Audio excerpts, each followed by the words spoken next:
Hi, hello friends. Smriti mom. இன்னைக்கு வந்து என்ன லஞ்ச் brown கலர் prepare பண்ணிருக்காங்கன்னு பார்க்கலாமா?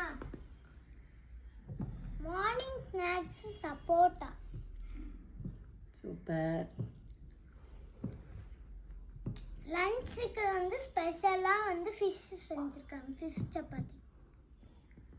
Fish shaped chapati, normal chapati தான். இதான் இன்னைக்கு என்னோட வேன் ஸ்நாக்ஸ். பிரெட் டாஸ்ட் உள்ள வந்து நம்ம சப்பாத்தியில் உள்ள வச்சு இந்த ஃபில்லிங் வந்து எக்ஸ்ட்ரா இருந்துச்சு, அதுவும் சீஸும் வச்சு நான் இன்னைக்கு வந்து பிரெட் டாஸ்ட் வந்து ஈவினிங் வேன் ஸ்நாக்காக பேக் பண்ணியிருக்கேன். இதுதான் ப்ரௌன் டே ஸ்பெஷல் லஞ்ச் ஸ்மித்திக்கு. உங்கள் வீட்டு குட்டீஸ்க்கு என்ன பேக் பண்ணீங்கன்னு கண்டிப்பாக கமெண்ட் செக்ஷனில் சொல்லுங்கள். நேற்று டர்மரி மேஜிக் யார் பார்க்கலையோ அவங்க வந்து பாருங்க. ஃபர்ஸ்ட் டைமாக ஸ்மித்தி வந்து இப்போ இந்த டர்மரிக் மேஜிக் ட்ரெண்டிங்கில் இருக்குல்ல, அதை ஃபர்ஸ்ட் டைமாக ஸ்மித்தி ட்ரை பண்ணோம். அந்த வீடியோ வந்து நேற்று சேனலில் போஸ்ட் பண்ணியிருக்கேன். பார்க்காதவங்க கண்டிப்பாக போய் சேனலில் அந்த வீடியோவை செக் பண்ணி பாருங்கள். எல்லாருக்கும் advance happy weekend. Saturday Sunday ஜாலியாக என்ஜாய் பண்ணுங்கள். நம்ம திருப்பி இன்னொரு வீடியோவில் மீட் பண்ணலாம். பாய்.